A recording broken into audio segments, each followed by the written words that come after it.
अस्सलामुअलैकुम, मैं हूं नबीहा एजाज और न्यू पाकिस्तान में आप तमाम देखने वालों को खुशामदीद कहती हूं। आज प्रोग्राम में बात होगी पाकिस्तान के मुल्की हालात से मुतालिक, एक नजर डालेंगे कल की होने वाली हैपनिंग पर।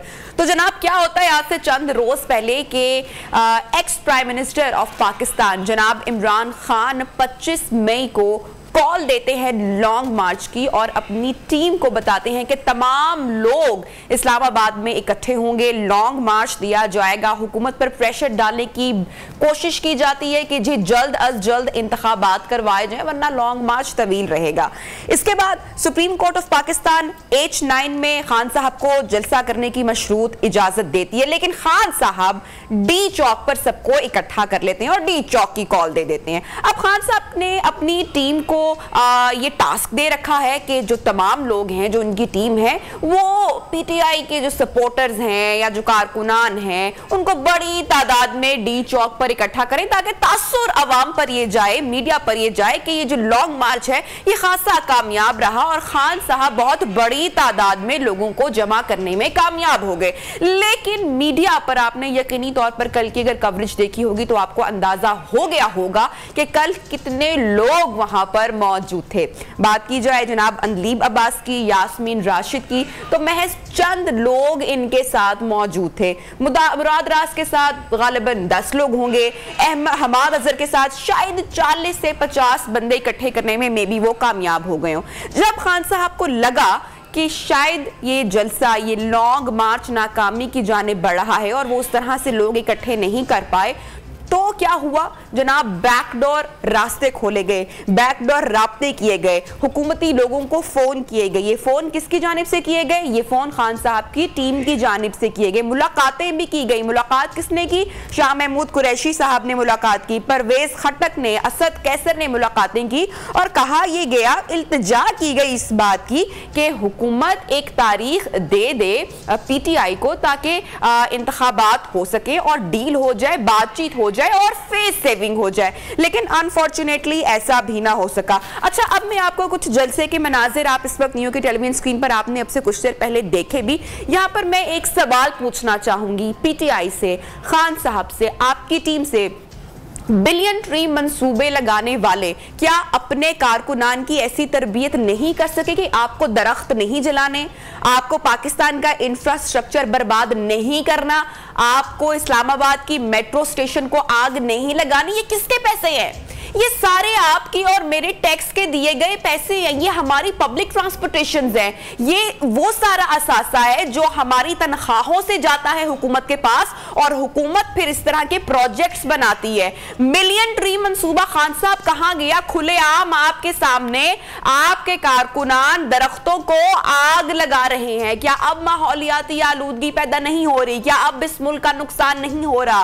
क्या अब इस मुल्क की खूबसूरती डैमेज नहीं हो रही? ये वो सारे सवालात हैं जिनका जवाब कौम आपसे चाहती है कि क्या इसी इंतशार के लिए, क्या इसी तसादुम के लिए तमाम लोग कल डी चौक पर इकट्ठे हुए थे, जमा हुए थे? आपने तो वादा किया था कि यह पुरअमन एहतजाज होगा, किसी चीज को कोई नुकसान नहीं पहुंचेगा, लेकिन हुआ वही जो होना था, जिसकी प्लानिंग की गई थी। बहरहाल यहां पर मैं हमारे जितने भी पुलिस एहलकार हैं जो कि ऑन ड्यूटी रहे कल, उनकी हिम्मत और उनकी अजमत को भी सलाम पेश करना चाहूंगी। एक वीडियो आपके साथ जरूर शेयर करना चाहूंगी, वो वीडियो आप देखिए और फैसला भी आप कीजिए कि किस तरह खातून, चेहरा तो उन्होंने अपना कवर किया हुआ था, लेकिन मुसलसल ये जो पुलिस ऑफिसर है, पुलिस एहलकार है, इनको इंस्टिगेट करने की कोशिश की जा रही थी कि कहीं से रद्द अमल आए, कहीं से कुछ ऐसा हो और फिर बाद में सोशल मीडिया पे आपको पता है फिर किस तरह की वीडियोस वायरल होती हैं कि ओ हो देखा खवातीन के साथ कितना बुरा सलूक किया गया। लेकिन आप खुद फैसला कीजिए, ये जो भी खातून है, क्या ये अमल इनका दुरुस्त था? क्या इस तरीके से इंस्टिगेट करना किसी भी शख्स को, मेरे ख्याल से कि ये दुरुस्त नहीं है, इखलाकी तौर पर दुरुस्त नहीं है। और अगर आगे से आपको खातून मैडम अगर आपको जवाब आ जाए तो मेरे ख्याल से फिर पूरा सोशल मीडिया जो पीटीआई का है वो फिर उमड़ कर आ जाता है और फिर ये बात की जाती है कि हमारे साथ ज्यादती हुई और मसले मसाइल पैदा हुए। सिचुएशन जनाब क्या हुई? इस सारे फसाद के बाद, इस सारी सिचुएशन के बाद खान साहब चले गए वापस बनी गाला और 6 दिन की मोहलत देकर वो चले गए। है। अब इस वक्त कारकुनान फिलहाल मौजूद हैं वहीं पर, सूरत हाल क्या है, सिचुएशन क्या है, जानेंगे हमारे न्यूज़ रिपोर्टर शहजाद अहमद शिराजी से। शहजाद, बताएगा एग्जैक्टली आप किस पॉइंट पर मौजूद हैं और इस वक्त सिचुएशन अंडर कंट्रोल है?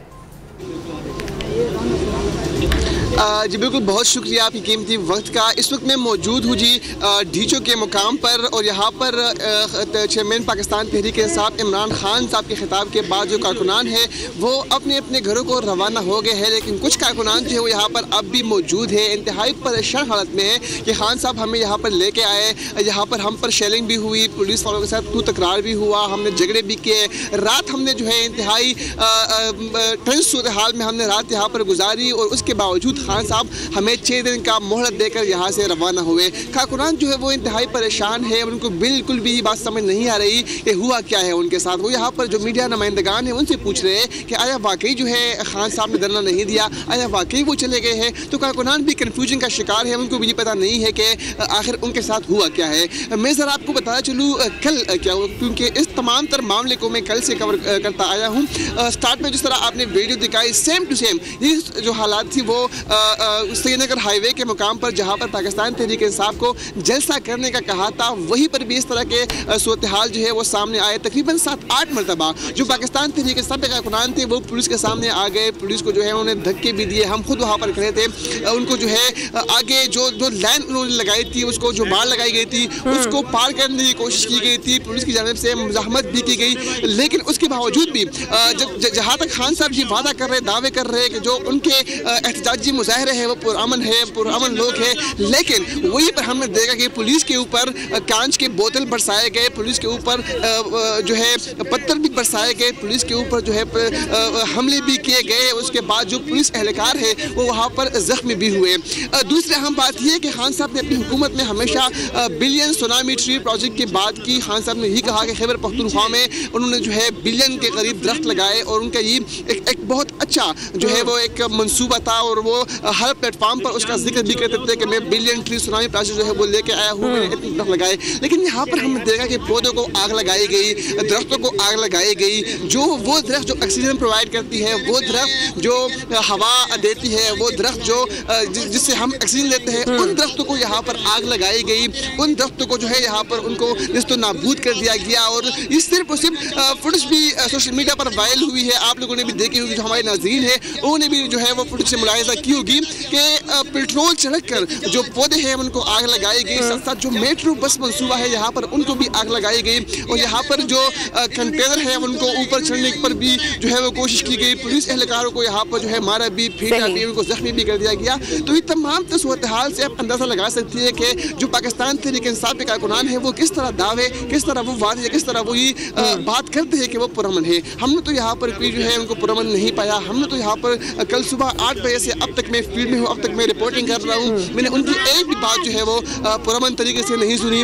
मीडिया नुमाइंदगान से बदतमीजी हो, चाहे डिसेंजी के ऊपर चढ़ना हो या फिर पुलिस एहलकार के साथ बदतमीजी हो, कारकुनान जो है इंतहा को पहुँचे हैं, उन्होंने सबके साथ बदतमीजी की है, और यहाँ पर भी आग भी लगाई गई, डीचो को इंतहाई गंदा कर दिया है, कंटेनर के ऊपर भी चढ़े, और मुख्तलिफ हालात हमने देखे। तो जो खान साहब के दावे थे उसके बिल्कुल बरस गया है। जी शहजाद, अभी जो इतलात सामने आ रही है, चूंकि आप यहाँ पर मौजूद हैं, लाइव रिपोर्टिंग कर रहे हैं, मुसलसल लम्हा बलम्हा आप आवाम को अपडेट कर रहे हैं, इतलात ये भी आ रही है ज़राए के मुताबिक कि जो यहाँ पर कारकुनान हैं वो काफ़ी इश्तियाल में दिखाई दे रहे हैं, और उन्होंने डी चौक से अमरीकी सिफारत खाने तक का अब जो रास्ता है वो पकड़ लिया, रेड जोन में दाखिले की कोशिश की जा रही है। Will you confirm this news? जी बिल्कुल, पाकिस्तान तहरीक इंसाफ के कारकुनान जो है वो अब से कुछ टाइम कबल जो है उन्होंने रेड जोन का जो है वो एक मतलब फिर से वहाँ गए, रेड जोन की जानिब जो है वो गए, और वहाँ पर IG इस्लामाबाद ने उनको रोका, वहाँ जो रेंजर एहलकार थे उन्होंने रोका। मेरे अकब में आप इस वक्त जो है आपको भी नारेबाजी इनकी नजर आ रही होगी, सुराई आपको दे रही होगी कि ये मीडिया के खिलाफ नारेबाजी कर रहे हैं। कल से हम यहाँ पर जो है कवरेज कर रहे हैं, उसके बावजूद भी यहाँ पर ये मीडिया नुमाइंदगान को गाली भी दे रहे हैं। मीडिया जो वर्कर्स है हमें यहाँ पर हिरासत किया जा रहा है, हमें यहाँ पर गालियाँ भी दी जा रही है और हमें जो है यहाँ पर गुलाम मीडिया पता नहीं किन अलकाबात से हमें नवाजा जा रहा है। इन सब सूरत हाल से आप बखूबी अंदाज़ा लगा सकती है कि इस वक्त हो क्या रहा है। जहाँ तक आपके सवाल का ताल्लुक है, तो अब से कुछ टाइम कबल जो पाकिस्तान तहरीक इंसाफ के मुश्तइल कारकुनान है, वो शहजाद आपके पीछे कुछ लोग हैं, हम देख सकते हैं, एक मजमा मौजूद है, एक ग्रुप मौजूद है। क्या कहना चाह रहे हैं, मीडिया के साथ किस तरह से सलूक किया जा रहा है, और अपनी सेफ्टी का भी आप बहुत ज़्यादा ख्याल रखें काइंडली प्लीज़। और जितने भी हमारे सहाफ़ी भाई बरादरी, हमारे जितने भी मेल फीमेल रिपोर्टर्स इन फील्ड हैं, उनके लिए भी जी सिर्फ इस वक्त की बात नहीं है, बल्कि अब से 1 घंटा कबल जब मैं यहाँ पर बुलेटिन में भी पर दे रहा था, तब भी मेरे पीछे यही सूरत हाल थी। हमें यहाँ पर हिरासत किया जा रहा है, हमें यहाँ पर गालियाँ दी जा रही है, हमें यहाँ पर गुलाम मीडिया, हमें यहाँ पर पता नहीं किन किन अलकाबात से यहाँ पर नवाजा जा रहा है। हमारी सिर्फ और सिर्फ यही गलती है कि हम दिन रात एक करके पाकिस्तान तहरीक इंसाफ को कवरेज देते हैं। हमारी सबसे बड़ी गलती ये है कि हम बिला किसी तफरीक के यहाँ पर खड़े होकर, गर्मी हो चाहे बारिश हो, हम रिपोर्टिंग करते हैं, अपनी नींदें हराम करते हैं। उसके बावजूद भी यहाँ पर हमें गालियाँ दी जा रही होती है। यहाँ पर जो पंजाब पुलिस के अधिकार है, उनको यहाँ पर गालियाँ दी जा रही है। हमें बिल्कुल हम क्लियरली देख सकते हैं तमाम लोगों का रुख शहजाद आपकी जानिब है, नारेबाजी की जा रही है, मीडिया के खिलाफ नारेबाजी की जा रही है, और ये कोई अभी की बात नहीं है, ये शुरू से ही पीटीआई का कल्चर रहा है। तो ऐसे में मैं यहाँ पर हैट्स ऑफ कहना चाहूंगी हमारी पूरी टीम को, नियो न्यूज़ की पूरी टीम, जो कि दिन रात यहाँ पर मौजूद रही, लाइव कवरेज करती रही, जितने भी फैक्ट्स हैं वो आवाम तक पहुंचाती रही और अपनी सहाफती जिम्मेदारियां बखूबी सर अंजाम देते रहे। तो अपना बहुत सारा आप लोग भी ख्याल रखें, स्टे एंड सेफ रहें। और इस वक्त किस तरीके से मैनेज किया जा रहा है, क्या किया जा रहा है, क्या हिकमत अमली अपनाई जा रही है कि किसी किस्म का तसादुम दोबारा से ना हो, मुझे बताइएगा शहजाद।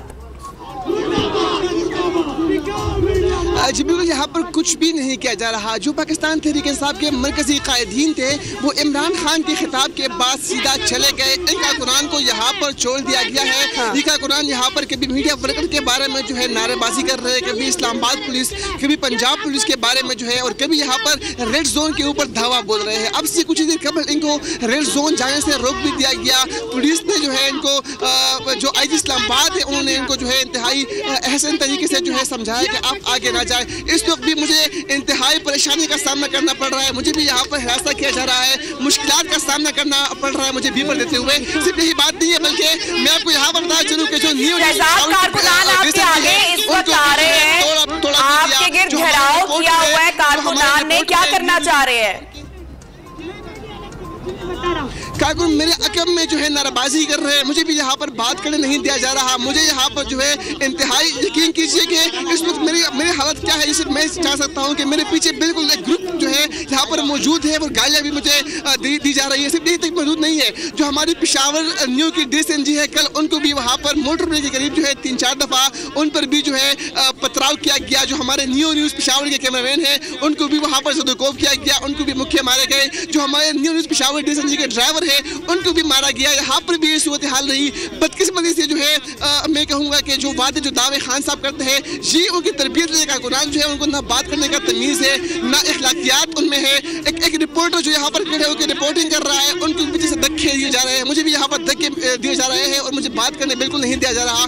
हमारी सिर्फ और सिर्फ गलती ये है कि हम खान साहब के जो धरने हैं, जो उनके जलसे हैं, हम वो कवर करते हैं, और बिला किसी डिफरेंस के, बिला किसी तफरीक के हम उनको कवरेज देते हैं दिन रात एक करके। उसके बावजूद भी हमारे साथ ये कुछ हो रहा है, जो आप और जो हमारे व्यूअर्स हैं वो शहजाद अहमद आपके बहुत करीब आ चुके हैं कुछ कारकुनान, इनसे बात करें जरा, जाने इनके तासुरात, क्यों ये रवैया है, क्यों इखलाकियात का मुजाहिरा आखिर ये लोग नहीं करते। कोशिश करें अगर कोई आपसे बात करना चाहता है या कर सकता है।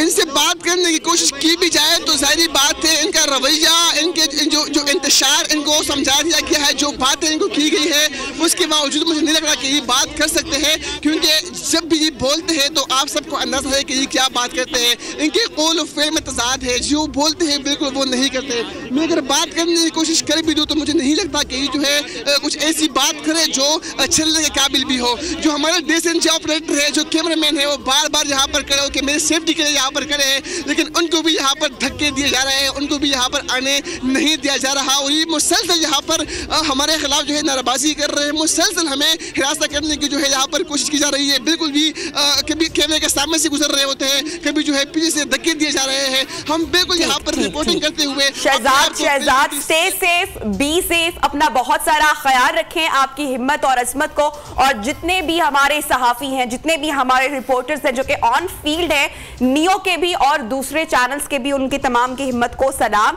कि इस तरह के रवैया जो इख्तियार किया जा रहा है कारकुनान का मीडिया के नुमाइंदगान के साथ, मेरे ख्याल से इसको दुरुस्त होने की ज़रूरत है और खान साहब को भी इंडिकेट करना चाहिए और अपने कारकुनान की थोड़ी सी तरबियत करनी चाहिए कि ये रवैया दुरुस्त नहीं है, हरासती का मामला जलसों जलूसों में नहीं होना चाहिए। बहरहाल Shahzad, thank you so much and stay safe. लेंगे ब्रेक के बाद आपको दोबारा ज्वाइन करते हैं।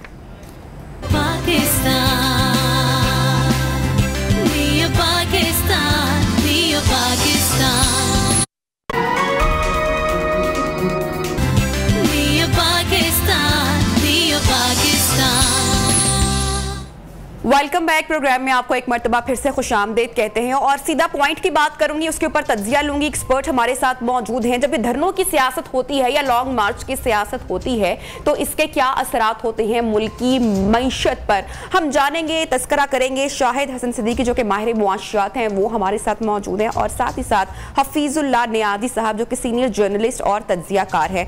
शाहिद साहब मैं आपकी जानिब भी आऊँगी, लेकिन सबसे पहले नियाज़ी साहब मैं आपकी जानिब बढ़ना चाहूँगी।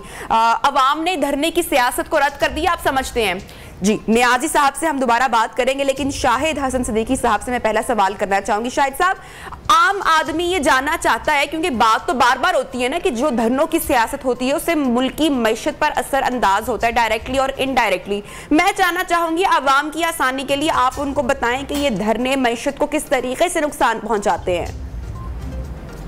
देखिए, बात ये थी कि अगर धरने इसलिए दिए जाएं कि पाकिस्तान की मईशत को बेहतर बनाया जाए, पाकिस्तान की गुर्बत कमी की जाए, पाकिस्तान में तालीम और सेहत के अच्छे इंतजाम किए जाएं तो बहुत खुशी की बात है।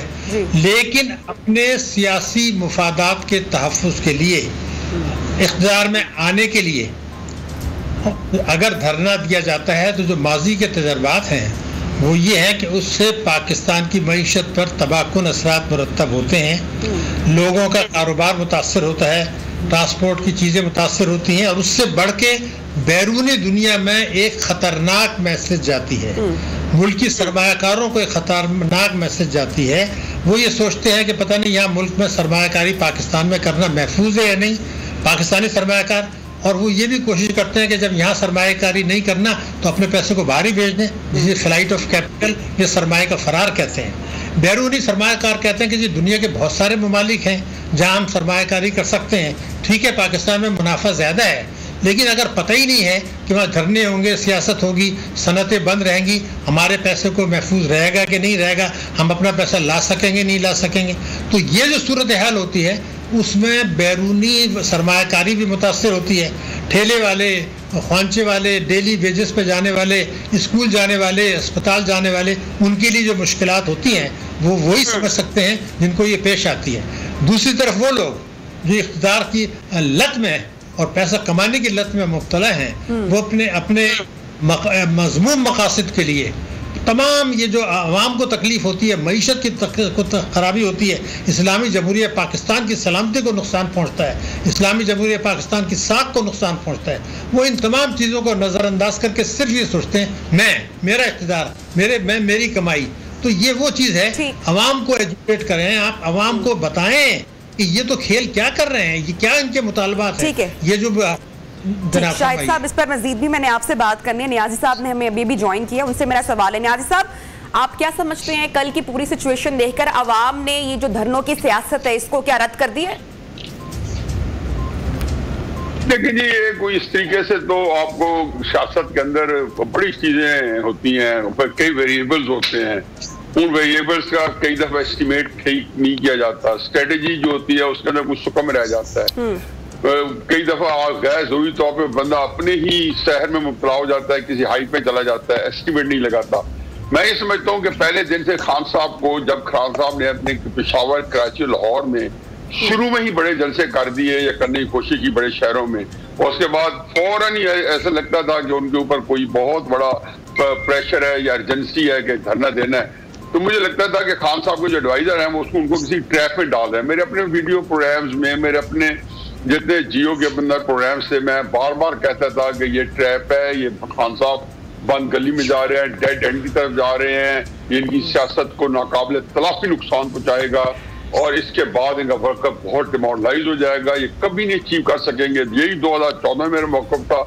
देखिए, इन चीज़ों को करने के लिए आप एक आईनी हुकूमत को गैर आईनी तरीके से जब गिराएंगे तो आपके पास जमीन के ऊपर खड़े होने के लिए 2 पाँव नहीं होते। फिर खान साहब के अंदर बदकिस्मती समझे कि वो या तो किसी हेलुसिनेशन में थे, अगर मैं उनको मार्जिन दूं, या वो जानबूझ के दरो कोई से काम करते रहे थे, क्योंकि उनके जितने नैरेटिव थे या उन्हें झूठ बोले, इसलिए उनके हर मौक़िफ़ पे कई तब्दीलियां लानी पड़ी। लेकिन उन्होंने एक काम जरूर किया, अच्छा किया कि उन्होंने जो उनका चाहने और मानने वाला था उन्होंने ऐसा उनके अंदर एक हाइप क्रिएट की, अपबीट कर दिया, उनको ऐसा चार्ज कर दिया कि मैं समझता हूँ कि इतना फॉरवर्ड जो है, मैं या रिलीजियस जमातों में देखता था, पुराने जमाने में 60s में और 70s में भुट्टो साहब पैदा हुआ था, अब इसमें हुआ था। एंड रिजल्ट ये है कि बदकिस्मती से खान साहब की सियासत जो आज जहाँ पहुंची है ये बहुत पीछे चली गई है। मेरा ख्याल है कि जितनी उनकी तहलील हुई थी, पॉपुलैरिटी अपने इक़्तिदार के आखिरी दिनों में, ये शायद जब उसकी स्टॉक टेकिंग करेंगे तो पता चलेगा उससे भी कम तर रह गई। पीटीआई वाले तो यही कहते हैं कि जो उनकी पॉपुलैरिटी का ग्राफ है वो तो दिन ब दिन बहुत ही ऊपर जाता जा रहा है, और जो लोग उनको पहले सपोर्ट नहीं भी करते थे, उनके जाने के बाद वो उनको सपोर्ट कर रहे हैं। बहरहाल मेरा सवाल ये कि जो 6 दिन की मोहलत देकर खान साहब बनी गाला चले गए हैं, क्या ये कोई स्ट्रैटेजी नहीं आपको लग रही है, कोई हिकमत अमली लग रही है, बैकडोर राब्ते हुए हैं, या फिर हकीकत कुछ और है? बीबी, पहली बात तो यह है कि पॉपुलैरिटी का म्यार क्या होता है। अगर तो इलेक्शन आप देखते रहे तो इलेक्शन वो सारे जमीन हारे। ये था कि जो पिछले दिनों सोशल मीडिया जो फॉरवर्ड था, ये कल जो है उस सोशल मीडिया को फॉरवर्ड जो पॉपुलैरिटी का ढूंढा पीटा गया, उसका 1/10, मैं तुम्हारा कहता हूँ 1/10 भी इजाफा हो जाता। मैंने तो इनको कहा था, बल्कि तहरीक साहब ने कहा था कि अगर 50,000 बंदा भी ले आए, जब इंसानों का सैले रवा होता है, ठाठे मारता समुंदर होता है, और खान साहब ने ये कैलकुलेशन जो है परसों प्रेस कॉन्फ्रेंस में की थी चलने से पहले कि ये पुलिस की टोटल तादाद इतनी है, मैं इतने बंदे निकालूंगा और ये खसो खाशाक की तरह बह जाएंगे, बल्कि ये कंटेनर जिनके अंदर हजारों टन वजनी माल पड़ा होगा वो भी खसो खाशाक की तरह बह जाना था, क्योंकि इंसानों के सैले रवाएं ठाके मारते समुद्र के अंदर कोई चीज नहीं ठहरा करती कभी भी।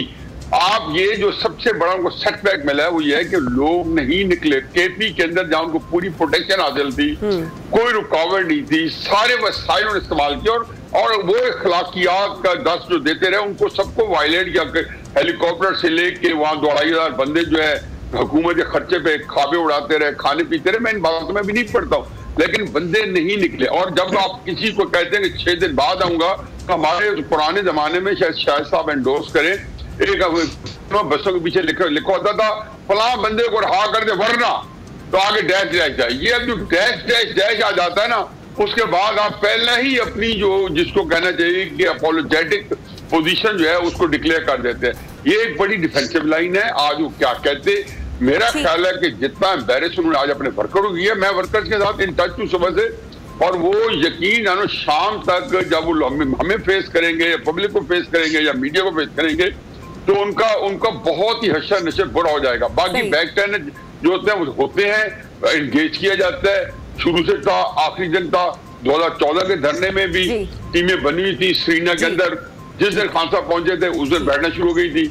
मेरा अपना ख्याल है कि खान साहब ने इस हुकूमत को बहुत मजबूत कर दिया है।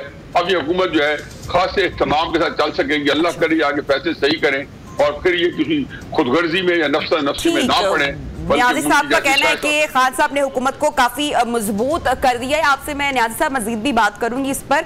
शाहिद साहब हमारे साथ इन कॉन्वर्सेशन है। शाहिद साहब, जब जो 2014 में धरनों की सियासत की गई, धरने लॉन्ग मार्च किया गया, तो जो रिपोर्ट सामने आई उस तमाम सूरत हाल के बाद वो बताती है कि यौमिया मुल्क को 24 अरब रुपए का नुकसान हुआ था। मैं चाहूंगी आप थोड़ा सा मजीद हाईलाइट करें इस पूरी सिचुएशन को।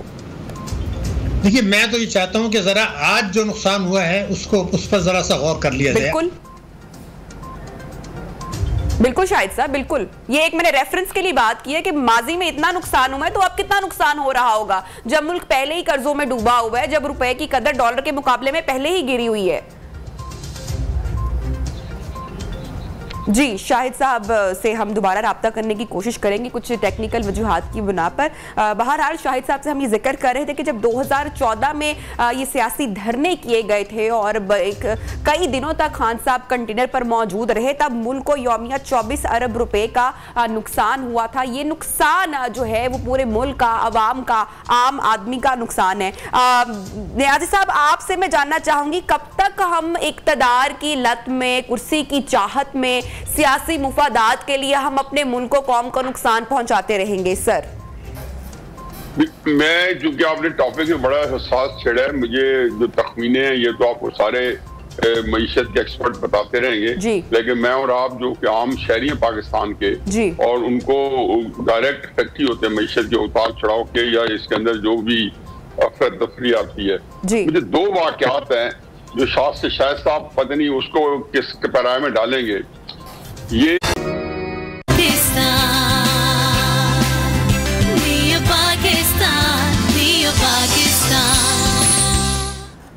Welcome back. एक मरतबा फिर से आपको प्रोग्राम में खुशामदीद कहते हैं। और कल की तारीख नहायत ही अहमियत की हामिल थी। कश्मीर में मुसलमानों पर जो जुल्मो जबर की दास्तान आए रोज रकम की जाती है, भारत की बर्बरियत और जुल्मो सितम का सिलसिला थमने का नाम नहीं लेता है। ऐसे में जो तहरीक चलाता है मुसलमानों को इस गुलामी से निजात दिलाने की, भारत ऐसे शख्स को आज़ाद नहीं छोड़ता। और इसकी एक मिसाल जनाब हमारे भारतीय अदालत ने कश्मीरी रहनुमा और जम्मू कश्मीर लिबरेशन फ्रंट के यासीन मलिक को झूठे मुकदमे में, झूठे केस में उम्र कैद की कल सजा सुना दी थी। और ये फैसला एक्सपेक्ट किया जा रहा था, दिस वाज एक्सपेक्टेड।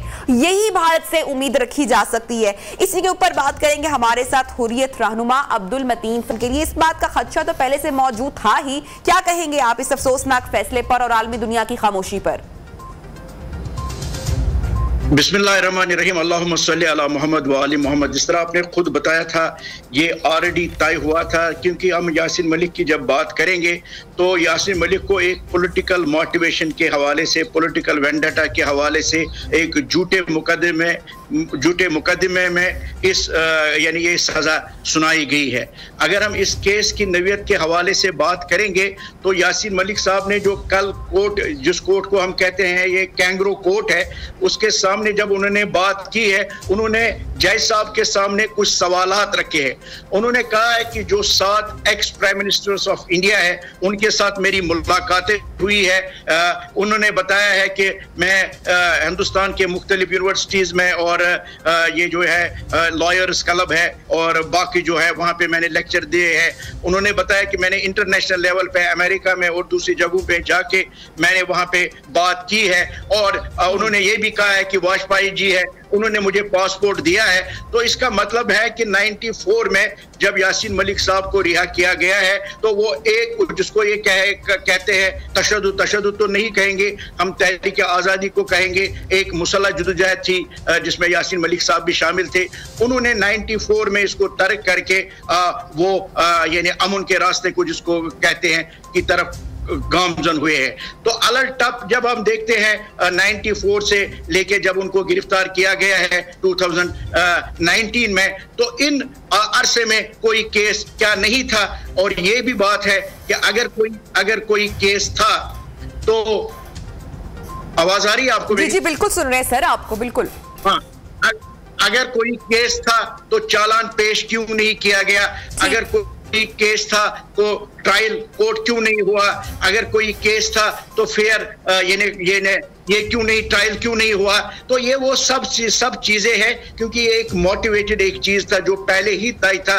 क्योंकि यासीन मलिक साहब ने जो इन पे इल्जामात लगाए गए, जो झूठे इल्जामात लगाए गए, ये असल में इस वजह से लगाए गए क्योंकि वो हक खुद इरादत की बात कर रही है। वो इस वजह से लगाए गए हैं क्योंकि आजादी की बात कर रहे हैं। वो इस वजह से लगा रहे हैं क्योंकि वो कह रहा है कि कश्मीर का एक मुतनाज़ा मसला है। और मैं आपको ये बताना चाहूंगा, जो मुतनाज़ा मसला होता है या जो कोई तनाज़ा होता है वो तो सजाओं से हल नहीं होता है, वो तब हल हो सकता है जब उस इशू को एड्रेस किया जाए। तो हम अगर इसको भी देखेंगे, ये जो जुडिशल है, क्योंकि कश्मीरी जो है एक तरह से दहशतगर्दी के शिकार नहीं है, हम स्टेट इंडियन स्टेट टेररिज्म के भी शिकार है, हम इकोनॉमिकल टेररिज्म के भी शिकार है, और हम जुडिशरी यानी टेररिज्म के भी शिकार है, जिसकी मिसाल अभी जो यासीन मलिक हवाले से फैसला दिया गया। इससे पहले भी शहीद मकबूल भट्ट को शहीद किया गया तो उसको भी जुडिशल मर्डर के तहत कत्ल किया गया। इससे पहले अफजल गुरु के हवाले से जो उस वक्त फैसला आया है हिंदुस्तान की अदालत से, जो हर एक अदालत के लिए शर्मिंदगी है, उन्होंने कहा है कि कलेक्टिव कॉन्शियस को यानी भारत के अवाम के ज़मीर को मुतमईन करने के लिए हमने ये फैसला दिया है। तो हम भारत को भी ये बताना चाहते हैं, आपके इन मनफी प्रोपेगेंडा से, सजाओं से, मोलेस्टेशन से, बैलेट से, पैलेट से और ये नहीं दबाव से और फोर्स से 10 लाख की फौज की मौजूदगी की वजह से कश्मीर जो है ये इस तरह हल नहीं होगा। कश्मीर तब हल होगा क्योंकि कश्मीर का यहाँ पर मेरे ख्याल से भारत को शायद एक बात समझ में नहीं आ रही है कि चाहे यासीन मलिक हो, चाहे उनको उम्र कैद दे दें या सजाए मौत दे दें, चाहे बुरहान वानी हो जो कि तहरीक में अपनी जान भी गवा दे, लेकिन ऐसे 100 बुरहान वानी दोबारा पैदा होंगे, ऐसे 100 क्या हजारों यासीन मलिक दोबारा जन्म लेंगे और कश्मीर की आजादी के लिए अपनी जान भी कुर्बान पेश करने को तैयार है। हाँ, मेरी कोई थोड़ी सी आपकी आवाज नहीं आई, लेकिन जो मैंने समझा है, देखिए ना, भारत ने वो कौन सा ताकत का और फोर्स का हरबा जो उन्होंने मकबूजा कश्मीर में नहीं आजमाया है। 47 की भी मैं बात नहीं करूंगा तो 5 लाख से ज्यादा कश्मीरी शहीद हुए हैं। मैं 89 की बात करूंगा तो 1 लाख से ज्यादा कश्मीरी शहीद उन्होंने किए हैं। इस वक्त भी 10 लाख की भारत की फौज वहां पे मौजूद है। अगर कश्मीर का मसला इस तरह हल होता तो भारत अपने फौज में वहां इजाफा ना करता। अगर कश्मीर में ये जो कहते हैं सुधार आया है तो भारत अपने फौजों में इजाफा ना करता बल्कि वो कमी करता है। तो जो ये मकबूल शहीद भट्ट का रास्ता है, जो ये नहीं अफजल गुरु का रास्ता है, जो शहीद बुरहान का रास्ता है, वो कश्मीरियों का रास्ता है। क्योंकि कश्मीरी समझते हैं कि हमारी जो ये तहरीक है ये हक खुद इरादत पे मबनी है। वो समझते हैं हमारी जो तहरीक है उसके ये नहीं एक बैनुल अक़वामी तहरीक है। कश्मीर का जो तनाज़ा है ये कोई भारत और कश्मीर के दरमियान तनाज़ा नहीं है, ये कोई ये इक़्तिदार का तनाज़ा नहीं है, बल्कि ये 2 करोड़ लोगों का मसला है। क्योंकि इसलिए कश्मीरी समझते हैं कि हम हक पे हैं, भारत कितना भी जुल्म करे, कितना भी जबर करे। और मैं यासीन मलिक साहब के हवाले से यहाँ पे एक बात बताना चाहूंगा। तो यासीन मलिक साहब जब भारत के मीडिया पे इंटरव्यू दे रहे थे इससे पहले, और भारत का अपना ही प्रोग्राम अपनी ही टीवी चैनल पे, तो उन्होंने क्या कहा है? उन्होंने कहा कि मैं मोदी को एक स्टेटमेंट देना चाहता हूं। वो स्टेटमेंट ये है, मोदी जबर और जुल्म से हम हमारी कश्मीरियों की तहरीक आज़ादी को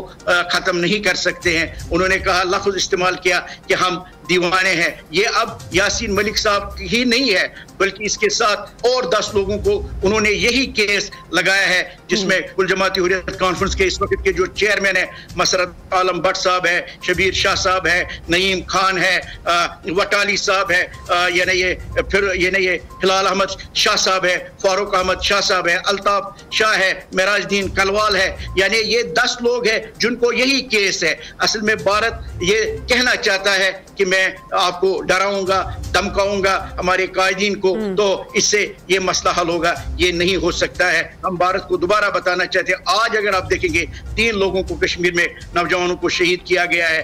कल अगर आप देखेंगे 3 लोगों को शहीद किया गया है। यानी 6 लोग का 24 घंटे और 48 घंटे में शहीद किए हैं। यानी भारत के जो प्रोपेगेंडा कर रहा है कश्मीर के हालात जो है वो सुधर रहे हैं, ये अबस है। क्योंकि भारत के 2 चेहरे हैं, एक जो है बैनुल अक़वामी बरादरी को बताने के लिए, एक चेहरा जो उसका ये न दहशतगर्दाना चेहरा है जो वो कश्मीर पे जुल्म और जबर ढा रहा है। इसलिए भारत जो है ह्यूमन राइट्स डिक्लेरेशन की भी दरिया उजाड़ रहा है।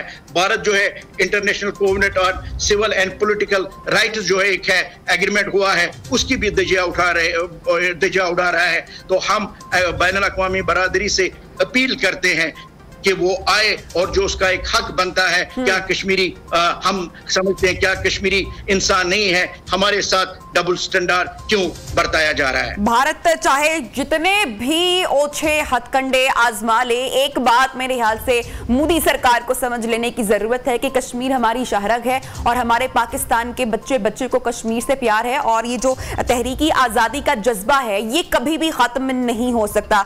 मतीन साहब, मेरा आपसे सवाल यह है कि क्या अमेरिका चाहता है कि ये खिताब मुतनाज़े ही रहे या कश्मीर तनाज़े का शिकार ही रहे, पाकिस्तान भारत आपस में खुद ही उलझते रहे?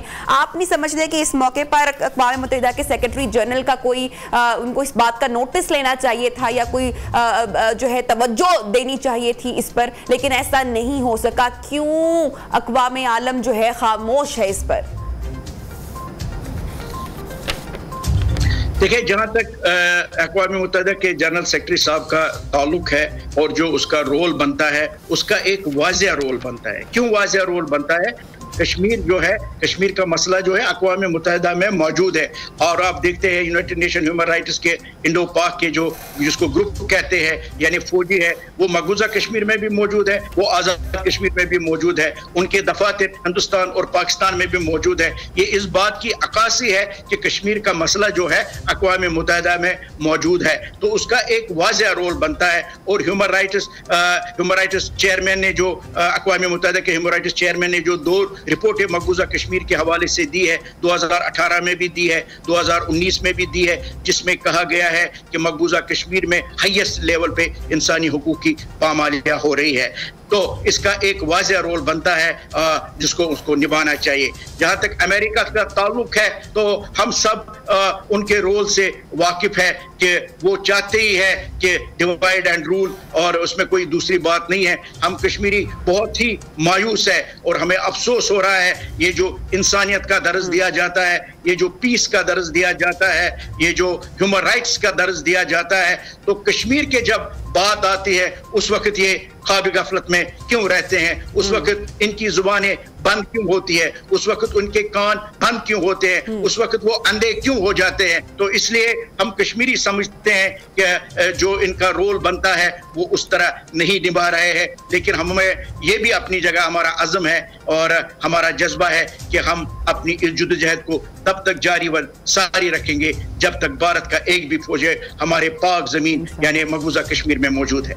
मतीन साहब, यहाँ पर आपने जिक्र किया तफसीली तौर पर कि कितनी जिम्मेदारी बनती है अक़वाम मुत्तहिदा के सेक्रेटरी जनरल की, लेकिन खामोशी इख्तियार की गई है आलमी दुनिया की जानिब से। मैं समझती हूँ कि शायद वो तो बड़ी दूर की बात, अगर हम मुसलमान उम्मा ही इकट्ठे हो जाएं, एक पेज पर हो जाएं, तो ये कश्मीर का तनाज़ा हल किया जा सकता है। क्यों नहीं ऐसा होता, क्यों ऐसा नहीं हो पा रहा?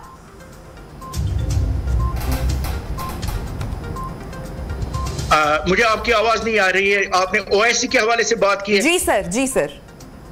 हाँ, देखिए, ये तो एक अलमिया है ना, ओआईसी जो है इसका भी एक रोल बनता है, लेकिन बदकिस्मती से बंदर बाट की बोलियां बोली जा रही है। इसलिए हमें पता है कि ये जो हमारी वेट, उस हवाले से ओआईसी का वेट जो है वो कुछ भी नहीं है। इसके हम खुद जिम्मेदार है, क्योंकि जितने भी ये मुसलमानों की कंट्रीज है वो एक मुत्तहिदा होकर एक लाएअमल नहीं अपनाते हैं, तो उसका हम इस वक्त भी देखते हैं कि इसलिए मुसलमानों को किस तरह दुनिया में कतराया जा रहा है। और अगर हम भारत की ही बात करेंगे, न सिर्फ मकबूजा कश्मीर में, बल्कि अगर आप भारत का देखेंगे, वहाँ के मुसलमानों पे भी किस तरह जुल्म और जबर हो रहा है, और जो बाकी अकलियतें वहाँ पे हैं, वहाँ पे मस्जिदों में अब जो ऐलान हो रहा है, ऐलान हो रहा है कि मस्जिदों का नाम हम मंदिरों के में तब्दील करेंगे और दूसरे नामों से इसको मंसूब करेंगे, क्योंकि भारत का एक फैसिस्ट जहन है। इसलिए हम समझते हैं कि ओआईसी का भी एक रोल बनता है। हमारी दुआएं है कि अल्लाह करे ओआईसी मुतहद हो, और जो मुसलमानों को एक बताया गया है, कुरान में भी बताया गया है, तुम्हें क्या हो गया है, तुम उन लोगों के लिए नहीं लड़ते हो, उनके लिए आवाज नहीं उठाते हो जिनको सताया गया है, क्योंकि कुरान के ये जो आयत है। तो इसलिए हम समझते हैं ओआईसी का एक बहुत बड़ा रोल है जिसको निभाना चाहिए। तो हमारी दुआएं उनके साथ है कि वो मुतहद हो जाए और मजलूम मुसलमान जहाँ पे भी है उनकी दाद रसी करे। बहुत शुक्रिया। हुर्रियत रहनुमा अब्दुल मतीन साहब हमारे साथ शामिल गुफ्तगू थे। और बड़ी अफसोस की बात है कि आलमी दुनिया कश्मीर के मामले पर, मुसलमानों पर जो जुल्म सितम हो रहा है, उस पर खामोश बैठी हुई है। लेकिन यहाँ पर एक ब्रेक, और ब्रेक के बाद दोबारा ज्वाइन करेंगे, साथ रहिए।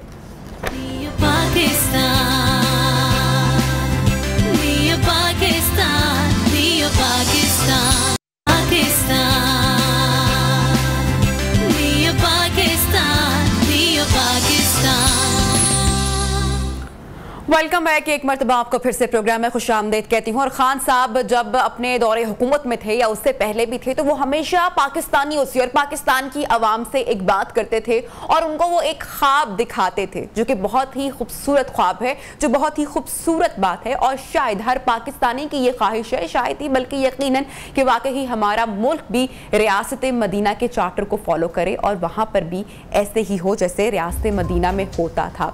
कोई शख्स अपने हक से महरूम नहीं होता था, कत्लो गारत नहीं होती थी। लेकिन जनाब, क्या वजह है कि खान साहब जो कि हमेशा से पाकिस्तानी अवाम को रियासत मदीना बनाना चाहते थे, पाकिस्तान की आवाम को ये उम्मीद दिलाते थे, पाकिस्तान के बारे में इस ख्वाहिश का इजहार करते थे। मेरा सवाल यहाँ पर ये है कि कल जो एक मंजरनामा देखा हमने, जो एक पूरी सूरत हाल अनारकी की देखी, बड़े अफसोस के साथ मुझे कहना पड़ रहा है कि रियासत मदीना तो हमें इसकी तालीमात नहीं देता। इसी पर बात करेंगे। हमारे साथ स्कॉलर मौजूद हैं, अलामा सैदुर रहमान साहब। अलामा साहब, बहुत शुक्रिया, आपने वक्त निकाला। क्या कहेंगे आप इस पूरी सूरत हाल के ऊपर? क्यों मजहब का इस्तेमाल किया जाता है और जब उन तालीमात पर अमल नहीं किया जाता तो मेरे ख्याल से हर पाकिस्तानी का दिल फट पड़ता है फिर।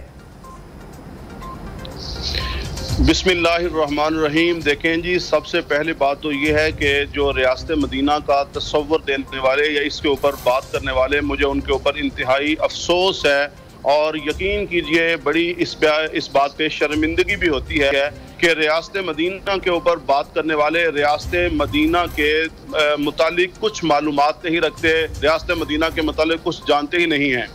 हुजूर सल्लल्लाहु अलैहि वसल्लम ने जब रियासत मदीना का जब क़याम किया और आगे चल के खुलफाए राशिदीन के दौर में जिस तरह उस रियासत के अंदर अमन था, इस्तेहकाम था, मईशत के अंदर बेहतरी थी, अदल इंसाफ था और बाकी जितने भी सारे के सारे मामलात थे, उन तमाम मामलात के अंदर कोई एक भी मिसाल जो है ना इस दौरे हुकूमत में हमें नहीं मिलती। अब देखें, कल जो कुछ हुआ है, कल के दिन के अंदर ही इतना फसाद फिल अर्ज हुआ है कि लोग एक शहर से दूसरे शहर के अंदर जाने के लिए परेशान रहे, लोग अपनी मैयतों को लेकर रोडों के ऊपर बेचारे घूमते रहे, परेशान रहे। अब मुझे बताएं, जो पुलिस वाले जो हैं या जो हमारी जो आवाम है, अगर हमारा आवाम में से कोई फर्द या पुलिस में से अगर कोई फर्द अगर उसका मर्डर होता है, उसका कत्ल होता है, तो इसकी जिम्मेदारी किसके ऊपर है? खान साहब तो अपनी हुकूमत के आने से पहले कहते थे कि अगर जनाब अदल नहीं है, अगर इंसाफ नहीं है, अगर कातिल मकतूल के कातिल नहीं मिल रहे तो जनाब जो हुकूमत है वो इसके कातिल है। खान साहब ये अपने तमाम चीजें क्यों भूल गए? कंटेनर्स के ऊपर बिलों को फाड़ते रहे हैं, लोगों को बरंगेफ्ता करते रहे हैं, उबारते रहे हैं। और खान साहब ने कल जो कुछ किया, मैं समझता हूं कि ये तारीख कभी भी उन्हें माफ नहीं करेगी। और वो जो एक तरफ तो पुलिस वाले मजबूर थे और दूसरी तरफ जो पुलिस वाले दीवारें फलांगते रहे, क्या ये चोरों को पकड़ने के लिए जा रहे हैं? क्या इस ये मुल्क के शहरी नहीं हैं? जिस तरह उनके साथ जो ज्यादती हुई, जिस तरह उनके साथ जो जुल्म हुआ, ये यकीनन एक सूरत हाल बिल्कुल वाज़ेह है। लेकिन पुलिस वाले हों या हमारी आवाम हो, मैं समझता हूँ इन तमाम लोगों के जो जिम्मेदार हैं वो खान साहब खुद हैं। खान साहब से 4 साल दौरे हुकूमत के अंदर खान साहब कुछ भी नहीं कर पाए। ना खान साहब महंगाई को कंट्रोल कर पाए, ना खान साहब मुआशी जो निज़ाम था उसको दुरुस्त कर पाए। खान साहब सिर्फ और सिर्फ बयानात की हद तक जो है वो चलते रहे हैं। और खान साहब के जितने वज़ारात थे, जितने उनके मिनिस्टर्स थे, वो हकायक से उनसे बड़ा इंपोर्ट कौन हो सकता है? जो बाहर से आए थे, पाकिस्तान के ज़मीनी हकायक को जानते ही नहीं थे। और यकीन कीजिए फसाद फिल अर्ज के मुर्तकिब हैं खान साहब। और खान साहब ये तो कोई बात नहीं कि जनाब ना निज़ाम चलना, ना उनसे चल पाया और ना वो चलने ही जनाब देना चाहते हैं। बात यह है कि खान साहब को यकीनन जो है वो इन तमाम बातों के ऊपर आवाम से, कौम से माफ़ी मांगनी चाहिए। देखें, अगर खान साहब कुछ नहीं कर पाए तो जो हुकूमत अभी आई है, अगर ये हुकूमत कुछ नहीं करेगी तो आने वाले इलेक्शन के अंदर लोग इनका भी एहतसाब करेंगे, लोग इनका भी बाइकाट करेंगे।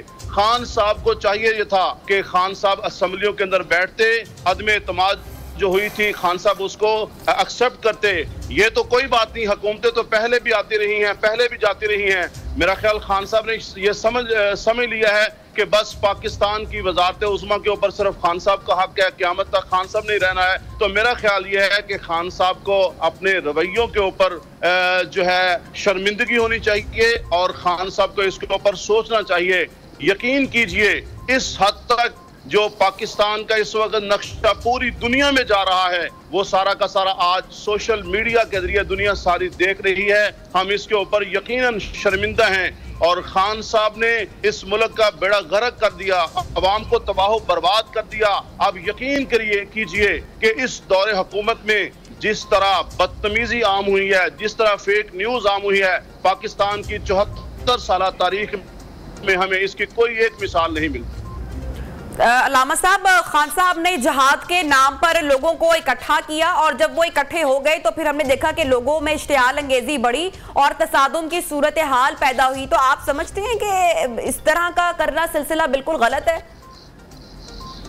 इन्ना लिल्लाहि व इन्ना इलैहि राजिऊन। जिहाद एक मुक़द्दस फरीज़ा है और मैं समझता हूँ कि इस्लाम की जो बुनियादी उसूल हैं, इस्लाम के लिए रियासत, इस्लामी रियासत के लिए, दिफा के लिए, डिफेंस के लिए अगर आप कोई अमल कर रहे हैं, आप उसको तो जिहाद कह सकते हैं, लेकिन अपनी ख्वाहिशात के लिए अपनी जनाब जो इक़्तिदार है उसको बचाने के लिए लोगों को गाजर मूली की तरह ज़िबा करना, ये किसी किस्म का कोई जिहाद नहीं है।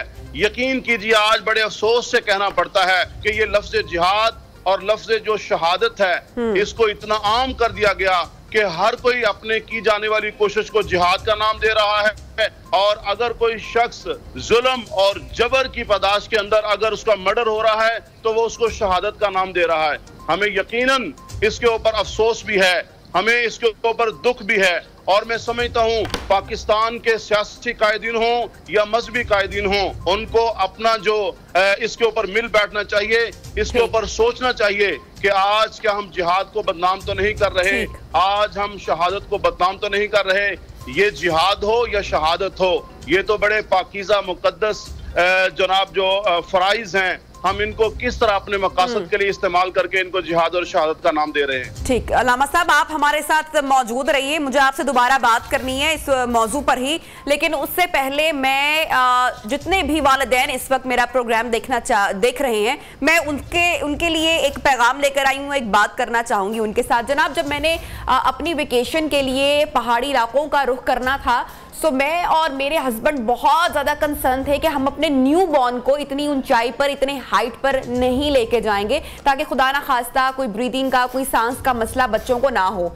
एक जानिब ऐसे वालिदैन हैं जो इस हद तक सोच रहे हैं अपनी औलाद के लिए कि वो किसी ऐसी वेकेशन पर, किसी ऐसी जगह पर अपने बच्चों को नहीं लेके जा रहे जहां पर उनको जरा सा भी उनकी सेहत के हवाले से खतरा महसूस हो रहा है।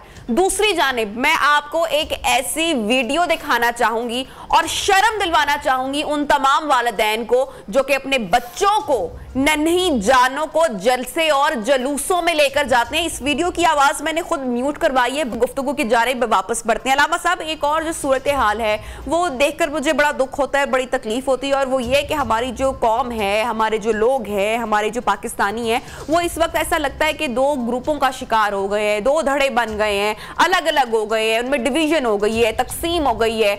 इस सूरत हाल पर जब पाकिस्तान के हालात वैसे ही मईशत भी कमज़ोर है, रुपए की कदर भी गिरी हुई है, आलमी दुनिया में भी अच्छी बिल्ड उस तरह से नहीं जा रही है, सियासत, आप कैसे, क्या पैगाम देंगे हमारी आवाम को, हमारे पाकिस्तानियों को, लोगों को कि इस मौके पर किस तरीके से रहना चाहिए, किस अमल का मुजाहिरा करें? देखें जी, सबसे पहली बात तो यह है कि जो सियासी कायदीन हैं उनको भी अल्लाह का खौफ और डर होना चाहिए कि ये हम क्या कर रहे हैं अवाम के साथ। और दूसरा यह है कि जो हमारी आवाम है उसको भी खुद इसके ऊपर सोचना चाहिए, बच्चों को अपने वालिदैन की बात माननी चाहिए। अफसोस है उन वालिदैन के ऊपर जो अपने मासूम बच्चों को भी लेकर जो रोडों के ऊपर और सड़कों के ऊपर निकले हुए हैं। मैं तो हैरान हो रहा हूँ कि यहाँ बच्चों की लाशें बच्चे लोग तड़प रहे हैं, लोग मरी। जी, अल्लामा सैदुर रहमान साहब हमारे साथ कॉन्वर्सेशन में मौजूद हैं और एक बार हमें फिर से टेक्निकल वजूहात की वजह से दोबारा उन्होंने ज्वाइन किया। जी अल्लामा साहब बताइएगा, आप अपनी बात मुकम्मल कीजिएगा। जी मैं अर्ज कर रहा हूं, सबसे पहली बात तो यह है कि एक तरफ तो सियासी कायदीन को भी सोचना है। हम देखते थे एक वक्त था कि पाकिस्तान के अंदर मजहबी दहशतगर्दी थी, आज सियासी दहशतगर्दी जो है वो मजहबी दहशतगर्दी को बहुत पीछे छोड़ गई है। एक तरफ तो कायदीन को, सियासी कायदीन को सोचना चाहिए कि हम ये अवाम के साथ क्या खिलवाड़ कर रहे हैं, और दूसरा ये है हमारी अवाम को भी सोचना चाहिए। अफसोस है मुझे उन पेरेंट्स के ऊपर जो अपने छोटे छोटे मासूम बच्चों को, छोटी कलियों को लेकर जनाब वो जलसे जुलूसों का उसकी जीनत बने हुए हैं। अफसोस है उन वालिदैन के ऊपर, ये अपने बच्चों की क्या तरबियत कर रहे हैं, अपने बच्चों को ये क्या सिखा रहे हैं, पूरी दुनिया हमें देख रही है। अफसोस ये है आज लाशें रोडों के ऊपर लेकर लोग बैठे हुए हैं, उनको रास्ता नहीं मिल रहा। आज लोग अपने मरीजों को लेकर जनाब हॉस्पिटल में जाने के लिए परेशान और बेताब हैं। एक शहर से दूसरे शहर कर मैयतें नहीं पहुंची, और जब बात होती है रियासत मदीना की, इन्हें अल्लाह का डर और खौफ नहीं आता कि रियासत मदीना के अंदर तो हुक्मरान ये ऐलान करते हैं कि जनाब अगर फरात के किनारे पे बकरी का बच्चा भी भूख से मरता है तो पूछ उम्र से होगी। और रियासत मदीना का ये तस्वर ये है कि किस तरह अपने लोगों की देखभाल की जाती है। यहाँ पे लोगों की देखभाल तो दूर की बात है, अवाम का पैसा है, अवाम के पैसे पर उन्हीं के साथ ये जुल्म हो रहा है, ये ज्यादती हो रही है। और फिर बात यह है नाम रियासत मदीना का है। अफसोस ये है इसको रियासत मदीना के साथ, खुदारा रियासत मदीना के साथ मत जोड़ो, खुदारा रियासत मदीना को पहले पढ़ तो लो। तो बात यह है पेरेंट्स को भी सोचना है, बच्चों को खुद भी सोचना है, हुक्मरानों को भी सोचना है, हम सब ने मिल बैठकर ये सोचना है। अगर हम इस मुल्क के अंदर अनारगी फैला रहे हैं, अगर हम इस मुल्क के अंदर सियासी दहशतगर्दी फैला रहे हैं, तो फिर अमन कहां से आएगा, फिर इस्तेहकाम कहां से आएगा, फिर हमारी मईशत बेहतर कहां से होगी। खुदारा अगर हम अपनी मईशत को बेहतर करना चाहते हैं तो हमें अमन व अमान रखना होगा, हमें वतन की सलामती के लिए। और कल का दिन जो था हमें तो यासीन मलिक के लिए आवाज बुलंद। बिल्कुल, बहुत बहुत शुक्रिया अल्लामा सदर रहमान साहब हमारे साथ इन कॉन्वर्सेशन थे। और बिल्कुल कल का दिन बहुत अहम था कई लिहाज से, जैसा कि अभी अल्लामा साहब भी जिक्र कर रहे थे कि यास्मीन मलिक के केस का फैसला भी सामने आना था, और पूरा मुल्की हालात कुछ इस तरह के हो गए कि सारी जो तवज्जो थी वो खान साहब ने अपनी जानिब खींच ली, और कश्मीर जैसा अहम मुद्दा कल मीडिया में हाईलाइट नहीं हो सका। बहुत दुख की बात है बहरहाल इस बात की। और साथ ही साथ लोगों के लिए, आप लोगों के लिए एक पैगाम भी देना चाहूँगी कि खुदारा ये सियासत के लिए अपने रिश्ते, अपने दोस्त, अपने प्यारे, उनके साथ मत उलझिए, उनको डिलीट, ब्लॉक या कोई ऐसा तंजिया जुमला या ऐसा जुमला या ऐसी बात मत कीजिए जिससे उनको तकलीफ हो। तो सियासी इख्तलाफात अपनी जगह, लेकिन अपने प्यारों की दिल आजारी हरगिज मत कीजिए। प्रोग्राम का वक्त यहाँ पे जनाब खत्म होगा और इंशाल्लाह आपसे होगी कल मुलाकात। बहुत सारा अपना ख्याल रखिए, अल्लाह हाफिज।